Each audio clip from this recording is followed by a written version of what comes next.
For 2 years, I let my coworker Daniel take credit for everything I built.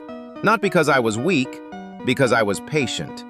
Daniel was the kind of guy who showed up late to every meeting but somehow always ended up summarizing other people's ideas like they were his own. He had this gift for walking into a room right when the applause was starting.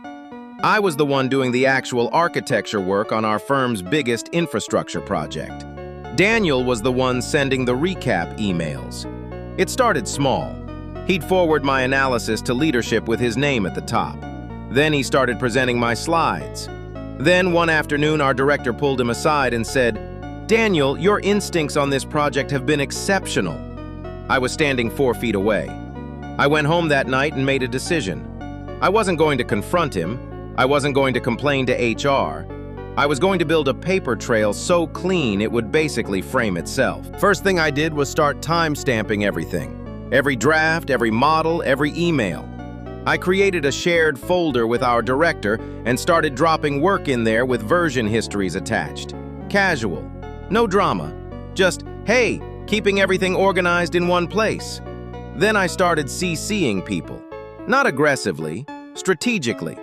Every time I sent Daniel something to review, I looped in one extra person. A project manager here, a senior analyst there, people who would remember seeing my name attached to the original thinking. Daniel noticed. He pulled me aside one day and said, "You're being kind of territorial lately."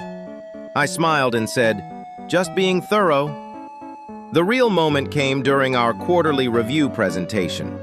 Daniel had taken my entire framework and built a deck around it.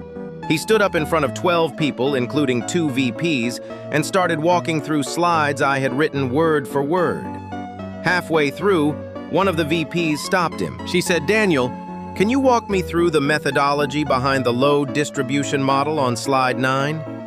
He paused. He smiled. He said, "Sure. So basically what we did was..." And then nothing. He had no idea, because he hadn't built it. I had. The silence lasted maybe 5 seconds. Then I said, "I can actually speak to that since I developed that section." And I walked through it. Every assumption, every variable, every decision point. The VP nodded the whole time. Daniel sat back down. After the meeting, our director asked to see my project folder.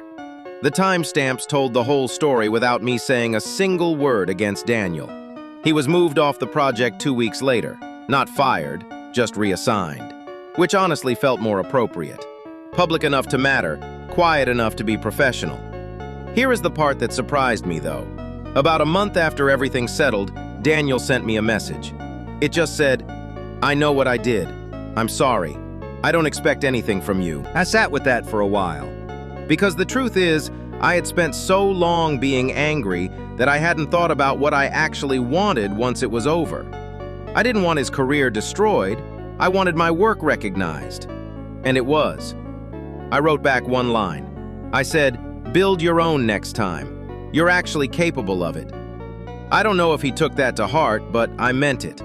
The most satisfying part of the whole thing wasn't watching him stumble in that meeting. It was realizing I had never needed him to fail. I just needed the truth to be visible. Your reputation is not fragile if you protect it quietly and consistently. The receipts always outlast the performance.